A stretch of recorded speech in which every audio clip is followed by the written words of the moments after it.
Umol na ang imong lawas, imong kinabuhi ilalom sa tubig. Abot-sabot yan lang, hugasan na ka. Dili na ikaw hugaw at tubangan sa Ginoo. Kung kay gilubong na ang imong daan nga pagkatao. Ang tubangan sa Ginoo, patay man ka. Pero pagtungan mo, pag humani mo unlod, pagtungan mo, himo na kang nabanhaw pag-usap. No? Kung ano mo na paturunan sa imong kinabuhi. Dili na ka, ingon nga, nagkabili na ka pa, ingon nga, naghari pa nimo ang imong pagkatawhanon. Nagkabilin ka pa sa kalibutanon nga binumatan. Kung notice mo na ka, no? Bago rin ka nga kinabuhi. Bago na ka tubangan sa Ginoo. Muna sa kinabuhi, karon ng igsunan.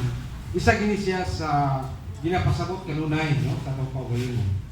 Kay daghan pa man gid kayo karon ng mga tao nga wala pa gid na matugkad ang kamatuoran, no? Ang nayanlong kinabuhion para dili sila mahilagom sa kalaglagan yung ningabot sa panahon. May isol kita, ingon nga na-notice mo na sa Gabi ng Espiritu, ang amping ito ang kinakanunay.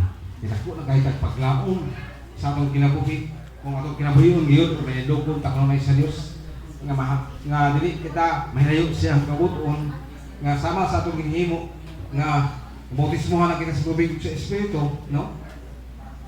Unay isulti niya sa John 1, kung may walang sulatan, unay isa sa mga pasabot niya sa John chapter 1 verse 26, no?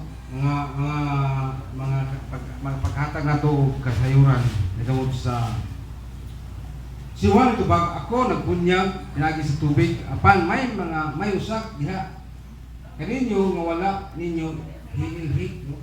Sa gipot-sabot nini, no? Si mabot siya sunod kinako apan ako dili takos bisan gani paghubad sa higot sa iyang sandalyas. Kinsa man kini siya mag-igsunan, no? Si Jesus Christ siya abot-sabot ni Juan, no? Kung may unta nga ano mabutiso man si Jesus Christ kasi siya may Dios. Siya man ang anak sa taong gipadala dinhi sa kalibutan, no? So, ang tumong nini, pagtuman gayon sa sugo sa Ginoo. Nga kita, dili ba ta, ingon nga, naman ta nilagpuyo, nini kalibutan na. Bisan gini si Jesus Christ, wala ko nini sala, no? So, ipadala siya dili sa kalibutan.